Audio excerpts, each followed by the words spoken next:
Gujarat police का एक और एजाज़। थाईलैंड में इंटरनेशनल दौड़ के मुकाबलों में अव्वल पोजीशन हासिल करने, 3 गोल्ड मेडल और ट्रॉफी हासिल करने पर डीपीओ गुजरात राना उमर फारूक ने कांस्टेबल तैयब अली गौहर को सर्टिफिकेट दर्जा सोम और नकद इनाम से नवाजा और तमगे पहनाए। डीपीओ गुजरात राना उमर फारूक ने गुजरात पुलिस के मायनाज एथलीट तैयब अली गौहर को खसूसी दिलचस्पी लेकर दौड़ के बैन अवी मुकाबलों में हिस्सा लेने के लिए गुजरात पुलिस की तरफ से बैरून मुल्क थाईलैंड भिजवाया, जहां पर दौड़ के बैन अवी मुकाबलों में हिस्सा लेते हुए कांस्टेबल तैयब अली गौहर बेहतरीन कारकर्दगी का मुजाहरा करते हुए 5, 3 और 10 किलोमीटर की दौड़ में अव्वल आया और 3 अदद तलाई तमगे, गोल्ड मेडल्स और ट्रॉफी अपने नाम की।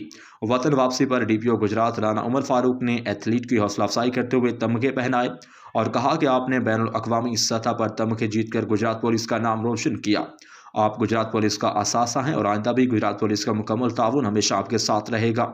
तैयब अली गौहर ने डीपीओ गुजरात की तरफ से भरपूर ताउन मिलने पर शुक्रिया अदा किया।